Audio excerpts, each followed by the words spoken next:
Hi, this is Tom Kubistant. A belated welcome to COM 215, Small Groups Communication. I have been in touch with you via emails over the first part of this week. I wanted to start a series of little video lecturettes that we will be talking about. Wanted to give you a little background. You can see that I am a living dinosaur. I have been around forever. I have been teaching various elements of this course, small groups communication, since 1984. Most of the time was always in-person course where we would go through a lot of experiential exercises and group and small group activities.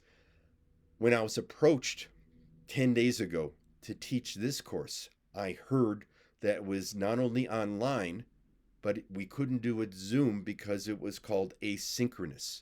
That our makeup of the class, and there are 31 of you signed up for the class.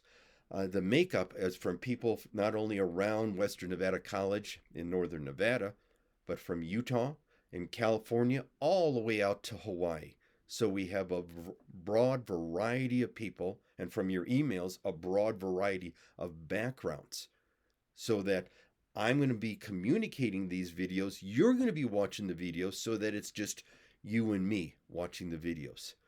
Once we're up to speed, I will be sharing with you 2 or 3 or 4 of these 15-minute videos per week. They will be lecturettes, if you will, on specific forms. This is in addition to the 2 electronic written reflections you'll be giving me every week. In an upcoming video, we'll go through the syllabus in great detail, so all of that makes sense for you, okay? Communication is the lifeblood of an organization.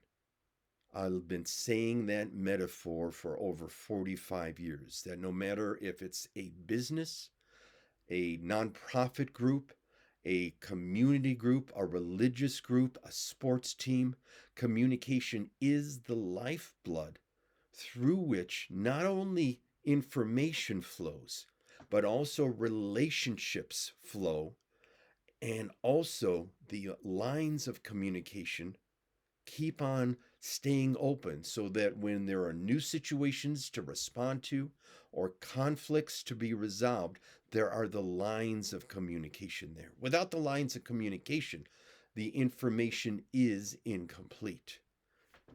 The basic communication loop, whether it's person to person, person to group, or group to group, virtually or alive and in person, is this. Person A or group A communicates something to person B or group B. Simple, right? Yeah, this is college. But without person or group B reflecting back and paraphrasing back in some form that the message is understood, communication is incomplete. So that the responder, person B or group B, also has a responsibility. Just because you are listening to this right now, you have a responsibility to somehow feed back to me through the likes or dislikes or questions or comments attached to this posted video that you understood the information. That is the communication loop. That means all parties are responsible for communication, which means communication begins and maybe ends with both parties or all parties willing to communicate. If one party or both parties are unwilling to communicate, communication will stop. It will be ineffective, and those arteries will start to shut down. Zig Ziglar, a famous speaker, used to call that the hardening of the attitudes.